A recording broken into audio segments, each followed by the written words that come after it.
Assalamualaikum warahmatullahi wabarakatuh. Pada kesempatan ini kita akan membahas tentang pengantar kewirausahaan dan hari ini kita akan bahas tentang SWOT analysis atau analisa SWOT. Tapi sebelum kita lanjutkan materi kita, silakan di-subscribe dulu channel ini dan silakan di-share, mungkin bisa lebih bermanfaat untuk lebih banyak orang.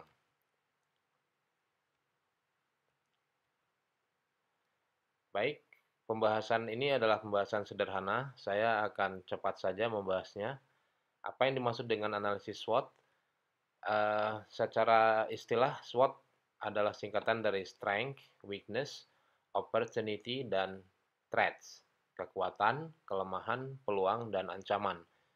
Ini kita lakukan, kita susun karena kita ingin mengatur kekuatan, kelemahan, peluang, dan ancaman yang mungkin bisa berpengaruh kepada usaha kita atau bisnis kita.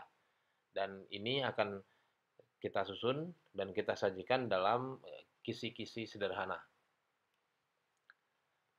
Strength dan weaknesses adalah dua faktor dari internal perusahaan, kata kuncinya di situ, faktor internal. Sedangkan opportunities dan threats, peluang dan ancaman adalah hal eksternal yang akan mempengaruhi jalannya usaha kita. Nanti secara detail kita akan bahas apa yang dimaksud dari setiap poin ini. Baik, yang perlu kita ketahui adalah agar analisis SWOT ini efektif, maka pendiri dan pemimpin perusahaan perlu terlibat secara mendalam. Ya, jadi ini penyusunan SWOT ini bukan hal yang bisa kita delegasikan kepada orang lain. Jadi semampunya pemilik usaha itu harus mengetahui, ya walaupun secara teknis bukan dia yang menyusun, tapi pendiri, pemimpin, pemilik perusahaan ini sebaiknya mengetahui tentang analisis SWOT dari satu usaha yang dijalankan. Bagaimana kalau ini usaha kita hanya sendiri, maka kita perlu mengambil sudut pandang tambahan dari teman. Jadi jangan berpikir sendiri. Ya, kuncinya adalah memiliki sudut pandang yang berbeda. Sudut pandang yang berbeda bisa dari orang, bisa dari kita sendiri dengan mencari informasi yang memadai. Itu kalau kita sendiri. Dan yang terpenting adalah analisis SWOT ini bukan sesuatu yang uh, uh, pasif ya, dia akan terus berkembang. Jadi perlu dievaluasi secara berkala. Baik, langsung saja kita coba bahas poin pertama yaitu tentang kekuatan atau strength. Yang dimaksud dengan aspek strength atau kekuatan adalah poin internal dan poin positif ya. Jadi kekuatan ini poin positif dari perusahaan kita atau dari aspek-aspek yang mempengaruhi usaha kita yang ada di dalam kendali kita. Ya, contoh-contohnya adalah proses bisnis kita yang efektif, yang seperti apa kita harus tahu. Kemudian tim kita, tim kerja kita yang efektif, staf kita, karyawan, termasuk pimpinan. Kemudian aset pada SDM. Jadi sebaiknya kita mengetahui uh, apa SDM kita itu isinya siapa saja, seperti apa pendidikan mereka, terus jaringan relasi yang mereka punya, keterampilan dan bahkan reputasi dari masing-masing uh, aset kita yang ada di sumber daya manusia kita. Kemudian yang menjadi kekuatan kita bisa jadi adalah aset aset fisik ya, pelanggan, kemudian peralatan kita, teknologi yang kita punya, pendanaan, modal artinya, termasuk hal yang teknis seperti paten produk yang kita miliki dan lain-lain. Kemudian, apa keunggulan kompetitif produk kita dibandingkan pesaing? Apakah produk kita mempunyai kelebihan secara harga, secara kualitas, dan lain-lain? Ini perlu kita pelajari juga. Dan poin-poin ini masuk ke dalam aspek kekuatan kita atau strength. Sedangkan kelemahan atau weaknesses ini juga masih bagian dari faktor internal kita, tapi berbeda dengan strength ini adalah faktor kelemahan, ya, faktor kelemahan dan tentunya ini yang menjadi target untuk kita tingkatkan. Misalnya kelemahan produk kita seperti apa, kemudian proses bisnis yang kita jalankan itu ada kelemahan atau tidak, pemasarannya kah mungkin, promosinya, atau proses kinerja karyawan-karyawan kita, apakah ada pemborosan atau kesalahan prosedur pada karyawan-karyawan kita, bagaimana dengan anggota tim kita, apakah semua bisa bekerja dengan efektif, atau ada yang masih tidak masuk ke dalam spek yang ditugaskan, bagaimana tentang posisi pejabat-pejabat di dalamnya, apakah semua efektif, atau ada orang-orang yang wrong man in the right place misalnya, itu harus kita ketahui. Ya, ini harus kita listing, harus kita buat daftarnya dan kita masukkan sebagai bagian dari aspek kelemahan usaha kita. Oke, kalau tadi eh, strength dan weaknesses adalah aspek internal dalam usaha kita atau perusahaan kita, maka dua aspek berikutnya yaitu peluang dan tantangan, opportunity dan threats, adalah faktor eksternal. Kita coba bahas. Yang dimaksud dengan peluang adalah faktor positif dari luar lingkungan bisnis kita. Ya, sekali lagi ini dari luar lingkungan bisnis kita, tapi kondisinya cenderung berkontribusi positif pada kesuksesan atau kemajuan bisnis kita. Ya. Jadi ini yang membedakan antara strength dengan opportunities. Kalau strength itu adalah hal positif dari dalam uh, usaha kita atau dari dalam diri kita, sedangkan opportunities adalah hal positif tapi dari luar lingkungan bisnis kita. Ini mencakup hal seperti kondisi market atau kondisi pasar yang berkembang, ya. Ini tidak bisa kita kendalikan, tapi bisa kita baca perkembangan pasar, apakah akan mendukung bisnis kita atau tidak. Kemudian tren konsumen, ya, tren konsumen yang akan mendorong orang untuk membeli atau membeli lebih banyak dari produk-produk kita. Ini kita harus bisa baca apakah ada tren konsumen, perkembangan tren yang baik untuk bisnis kita. Kemudian apakah ada acara-acara, misalnya event-event yang dapat dimanfaatkan untuk pengembangan bisnis kita, ya, apakah ini kita bisa memungkinkan untuk kita laksanakan sendiri, apakah kita bisa ikut kegiatan-kegiatan lain, misalnya pameran produksi, pameran perdagangan, atau event-event yang sejenis yang mungkin kita bisa manfaatkan. Ya, sekali lagi ini faktor dari luar. Kemudian peluang juga bisa datang dari peraturan yang akan mempengaruhi secara positif. Misalnya pemerintah mengeluarkan aturan-aturan yang bisa memberikan angin segar untuk usaha kita, ya. Atau perkembangan teknologi. Kita punya satu bisnis yang cukup bergantung pada teknologi, kemudian di luar ada perkembangan teknologi yang bisa memungkinkan orang untuk memanfaatkan produk kita atau membeli produk kita. Ini artinya ada peluang yang baik untuk kita manfaatkan, ya. Nah, ini peluang-peluang ini harus bisa kita listing, kita perhatikan, kita manage untuk kemudian kita jadikan sebagai kekuatan, ya, tambahan kekuatan dari luar bisnis kita. Baik, selanjutnya adalah faktor ancaman atau threats. Threats atau ancaman adalah faktor eksternal yang tidak dapat kita kendalikan, tapi bisa mengancam kemajuan usaha kita. Ya, jadi ini adalah faktor negatif.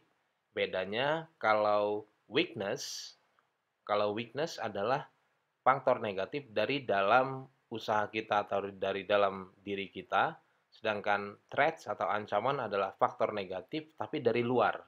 Ya, ini yang membedakan. Oke, hal ini mencakup banyak hal, misalnya pesaing. Pesaing itu bisa menjadi ancaman buat kita. Apakah ada pesaing potensial yang bisa memasuki atau mungkin merusak pasar bisnis kita? Kemudian bagaimana dengan pemasok bahan baku? Kalau misalnya kita adalah produsen untuk satu produk, ya, apakah pemasok bahan baku itu stabil, cukup kuat untuk bisa mendukung bisnis kita, harganya cocok dan sebagainya. Kemudian bagaimana dengan perkembangan teknologi di masyarakat, ya? Kita harus hati-hati dengan ini karena terutama zaman sekarang banyak sekali bidang usaha yang justru uh, tergilas ya, disrupted istilahnya, disruption, tergilas karena perkembangan teknologi dan usaha kita atau satu bisnis tidak bisa menyesuaikan dengan perkembangan teknologi yang berkembang di masyarakat. Ini bisa menjadi ancaman yang sangat berbahaya. Selain itu, perubahan perilaku konsumen, ya ini tidak bisa kita kendalikan, tapi harus kita bisa baca. Apakah ada perubahan perilaku konsumen dalam membeli, dalam dalam menilai aspek-aspek produk. Ini harus kita teliti terus. Di sini juga kita perlu melakukan studi-studi kelayakan. Kemudian tren pasar lain, ya tren pasar lain yang bisa menjadi ancaman. Apakah ada bentuk-bentuk bisnis kita yang tidak bersaing apple to apple dalam bentuk bisnis yang sama, tapi bisa bisa menjadi substitusi atau bisa menggilas proses bisnis kita. Ini juga harus kita perhatikan. Atau bahkan kondisi alam ya, jika usaha kita berhubungan dengan alam, misalnya pariwisata, ya pariwisata ini uh, di beberapa bentuk usaha dia akan sangat-sangat dipengaruhi kondisi alam, sehingganya karena ini tidak bisa kita kendalikan, kondisi alam ini juga bisa bisa menjadi threats, bisa menjadi ancaman untuk beberapa jenis bisnis pariwisata. Karena itu kita juga harus mampu membaca kondisi alam kalau memang bisnis kita bergerak di bidang itu. Termasuk di dalamnya aturan pemerintah. Karena bisa jadi aturan pemerintah negatif untuk bisnis kita. Oke, setelah kita paham apa yang dimaksud dengan masing-masing aspek tadi, strength, weakness, opportunity, dan threats, maka hal teknis yang perlu kita pelajari di sini proses menyusunnya gimana gitu ya. Proses menyusunnya gimana. Ini secara teknis saya akan jelaskan sederhana apa-apa yang perlu kita lakukan dalam proses menyusun analisa SWOT atau SWOT analysis. Yang pertama brainstorming.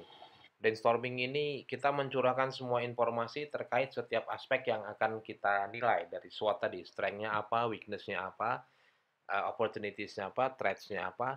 Ini kita brainstorm dulu. Pokoknya tulis saja, nggak usah mikirin ini bener atau enggak, penting atau enggak, bagus atau enggak perlu. Dalam proses brainstorming ini semua kita tulis, ya SWOT, strength kita apa saja tulis, weakness kita apa saja tulis, apa yang ada di pikiran kita tulis. Nah, itu brainstorming namanya, ya. Apa yang ada di pikiran kita tulis. Kemudian setelah kita tulis banyak-banyak tadi tanpa kita pikirkan penting atau tidak, setelah ngumpul dan ini brainstorming bisa lama prosesnya karena kita cari informasi dari teman, dari pelanggan, dari informasi yang lain gitu ya. Maka setelah ngumpul informasi baru kita selectin dan editing. Kita pilih dan kita edit. Maksudnya ada nggak info yang nggak relevan ya, ada info-info yang sebetulnya nggak relevan dengan kondisi yang mau yang kita susun, ya kita buang saja gitu. Atau dalam prosesnya ternyata ada info baru yang muncul, ya kita tambahkan saja ya. Jadi brainstorming tadi bukan proses yang sudah selesai dan nggak boleh ditambah, boleh. Jadi setelah kita susun, kita pilih, ada yang kita buang, ada yang kita tambah. Nah setelah setelah kita susun, kita buang, kita tambah tadi, maka kemudian masuk ke proses selanjutnya kita organisir, organizing dan setting, ya. Pastikan setiap info sesuai dengan aspek masing-masing. Mana yang masuk strength, mana yang masuk weakness, opportunity dan threats, pos-posnya sudah masuk pada tempatnya, jangan terbalik-terbalik, gitu ya. Dan terakhir, eh, setelah kita atur idenya tadi, maka kita drafting. Drafting ini kita susun. Ya, sekali lagi pastikan tidak ada pos yang salah tempat, tidak ada ide yang salah masuk pos, kemudian kita susun. Kita bisa buat tabel, kita bisa buat list atau apapun namanya, silahkan. Yang pasti ini harus easy reading atau mudah dibaca, baik oleh kita ataupun oleh pihak-pihak lain yang mungkin akan punya kepentingan untuk membaca data analisa SWOT kita, ya. Jadi kata kuncinya adalah easy reading, mudah dibaca. Oke, jadi hasil yang kita susun tadi itu kita bisa masukkan ke dalam berbagai jenis pola susunan. Ini salah satu contoh template-nya, ya. Tentunya tidak harus seperti ini. Ya, ini kita lihat di sini pembagiannya cukup jelas gitu ya. Untuk yang helpful aspect adalah strength and opportunities, dengan catatan tadi strength adalah aspek internal, sedangkan opportunities atau peluang adalah dari outside atau eksternal. Di sisi yang lain kita bisa melihat sesuatu yang harmful, berbahaya. Ya, ini bisa dalam bentuk weaknesses, artinya dari faktor internal, kemudian bisa bahaya, harmful dari eksternal yang kita sebut sebagai threats. Nah, ini SWOT template contohnya seperti ini. Tapi sekali lagi tidak harus dalam tabel seperti ini. Yang penting easy reading, bisa dibaca dengan mudah. Ya. Nah, oke, selanjutnya kita akan coba membuat ya. Ini saya akan sajikan salah satu contoh hasil analisis SWOT dari satu usaha. Nama usahanya ETC Course. Ini jenis usahanya kursus bahasa Inggris, ya. Tentunya dia menyediakan jasa kursus secara konvensional, artinya di pertemuan di kelas begitu ya, bukan kursus online untuk semua level pendidikan dari dasar sampai pendidikan orang dewasa dengan berbagai program kursus. Ada program TOEFL, ada program conversation, ada program grammar dan sebagainya. Ya. Nah, lokasinya di Bandar Lampung, tapi karena ini baru rintisan, ini masih berada di rumah pribadi. Ya, masih di rumah pribadi, kursus rumahan orang bilang. Kemudian kondisi umum yang sekarang adalah ini kursus sudah beroperasi kurang lebih 5 tahun, kira-kira begitu. Kemudian artinya ini masih rintisan ya, belum belum mapan. Dan sekarang berencana untuk mengembangkan usaha sebagai lembaga kursus utama, ya, mau masuk ke pangsa pasar yang lebih besar, kira-kira begitu, di pusat kota Bandar Lampung. Nah, ini kalau kita baca analisis SWOT-nya seperti apa. Ya, jadi untuk mengembangkan usaha menjadi lembaga kursus yang lebih besar, perlu analisa SWOT dan kita akan baca seperti apa analisisnya. Oke, kita akan mulai dengan melihat aspek strength atau kekuatan dari ETC Course. Jadi, yang pertama, sebagai rintisan, dia punya kekuatan bahwa dia sudah punya pengalaman 5 tahun. 5 tahun ini menjadi kekuatan karena selama 5 tahun itu dia sudah mulai dikenal dan sudah mulai banyak pelanggan tetap. Disebut pelanggan tetap kursus itu karena kursusnya sudah lebih dari 1 sampai 3 tahun, bukan 3 bulan berhenti hilang gitu ya. Tapi ada yang terus berlanjut sampai sekitar 3 tahun tetap kursus sama dia. Nah, ini merupakan satu strength ya, punya pelanggan sudah mulai dikenal. Nah, ini terutama pelanggan untuk kelas anak-anak kalau di sini. Kemudian staf pengajarnya berpengalaman ya, bahkan ada sebagian besar yang sudah berpendidikan S2. Nah, ini satu kekuatan yang sebetulnya bisa diekspos karena level pendidikan untuk dunia pendidikan itu akan sangat-sangat menjual ya, menjadi satu strength. Kemudian lembaga ini punya pimpinan yang punya hubungan baik dengan beberapa sekolah dan kampus. Ini menjadi strength juga karena konsumennya adalah anak sekolahan dan anak kampus. Ya, jadi kalau pimpinan punya hal seperti ini satu kekuatan, satu strength. Kemudian staf administrasinya loyal dan efektif, kerjanya benar dan nggak mincla-mincle gitu ya. Loyal, bisa bertahan dengan kondisi merintis itu satu yang bagus. Ya, kalau staf masuk pada kondisi sedang merintis dan bisa bertahan itu sesuatu yang bagus. Aset gitu ya, aset SDM. Kemudian materi kursus yang update. Ya, ini juga menjadi hal positif, menjadi kekuatan dari internal lembaga kursus ini. Materi kursusnya update karena misalnya mungkin orang-orang yang bekerja di sana pendidikannya cukup baik, terupdate dan sebagainya. Ini kekuatan-kekuatan yang ada di lembaga kursus ini. Demikian juga tarif kursusnya. Ya, untuk sementara karena dia masih berupa tarif kursus rumahan gitu ya, dia cukup bersaing dengan lembaga-lembaga kursus lain. Nah, ini juga bisa menjadi kekuatan kalau bisa dipertahankan. Jadi ini merupakan faktor-faktor yang bisa dianggap sebagai kekuatan dari lembaga kursus ini. Oke, faktor berikutnya adalah weaknesses atau kelemahan-kelemahan. Ya, kita bisa baca di sini ternyata kelemahan lembaga kursus ini yang pertama modal usaha yang terbatas untuk pengembangan ya, untuk pengembangan usaha. Biasa kalau usaha pribadi biasanya ini modal usahanya cukup terbatas. Ini jadi kelemahan untuk mengembangkan usaha menjadi lembaga yang lebih besar. Kemudian karena dia masih lembaga rintisan, rupanya pemiliknya ini belum sampai memiliki badan usaha. Jadi aspek aspek hukumnya belum legal gitu ya. Baru kursus-kursus saja.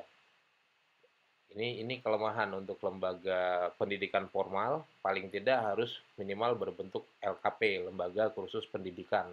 Artinya harus punya akta notaris dan izin dari pemerintah setempat, minimal pemerintah Kota Madya kalau untuk kursus lokal.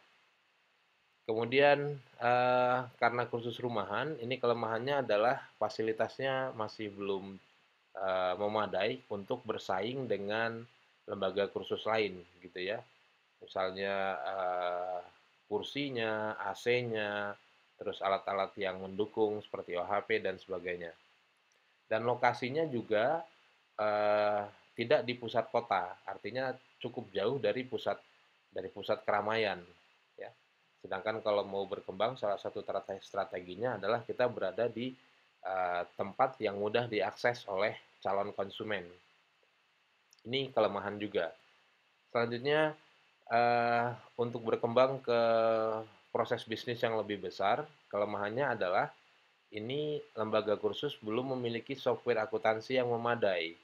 Artinya kalau ini tidak dibenahi, weakness ini tidak dibenahi, akan ada kemungkinan eh, kebocoran-kebocoran pembelanjaan misalnya atau keruwetan pembukuan karena semakin besar akan semakin kompleks proses pembukuan atau akuntingnya.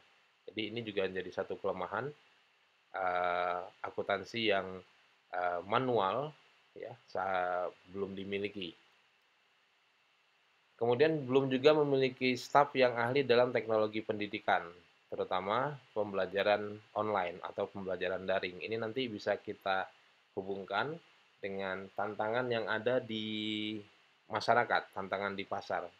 Ya, jadi karena dia masih berjalan konvensional, maka staf yang seperti ini tidak punya staf yang seperti ini bisa menjadi satu weaknesses atau kelemahan. Oke, selanjutnya kita masuk ke aspek peluang atau opportunities, hal-hal positif yang bisa kita baca tapi berasal dari luar ya. Sekali lagi bedakan tadi ada strength dari dalam, ini opportunities. Kesempatan-kesempatan hal-hal positif dari luar lembaga bisnis kita. Nah, untuk lembaga kursus ini ada beberapa opportunities yang bisa dicatat. Yang pertama, ada kebutuhan dan kecenderungan masyarakat untuk menggunakan bahasa Inggris yang meningkat ya. Jadi karena dia di Bandar Lampung, baik itu kebutuhan anak sekolah ataupun kebutuhan masyarakat umum ini cenderung meningkat kebutuhannya.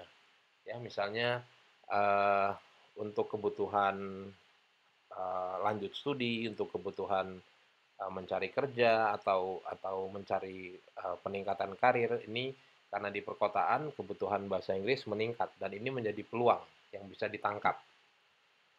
Kemudian ada tawaran untuk sewa untuk menempati satu lokasi strategis, strategis karena dekat kampus dan komplek perumahan.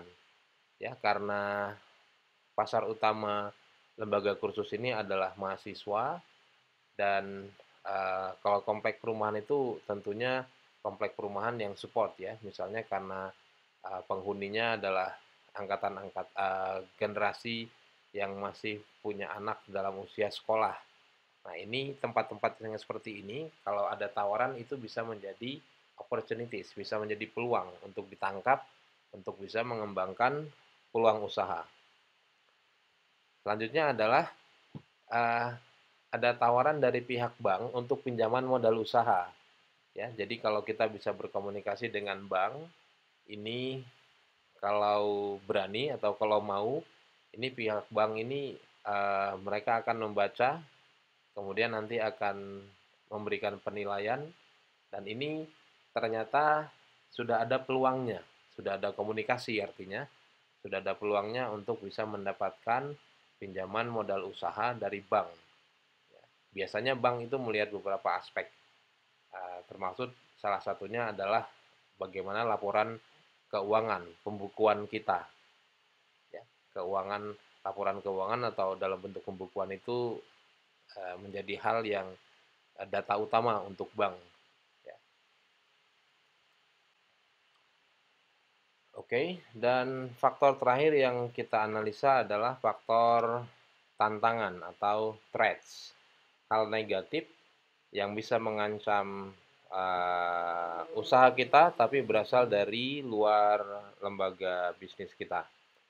Kalau untuk lembaga kursus ini yang menjadi threats adalah yang pertama ada peraturan daerah tentang full day school. Full day school ini berpotensi mengurangi jumlah siswa karena sudah jelas siswa akan sekolah sampai sore, kemudian sampai rumah sudah capek, biasanya nggak mau kursus atau karena nggak boleh kursus sama orang tuanya supaya nggak capek. Ini menjadi ancaman, ya, bisa menjadi ancaman untuk lembaga kursus. Kemudian ada ancaman yang lain, yaitu berkembangnya kursus online, kursus daring secara nasional, ya, seperti ruang guru dan sebagainya.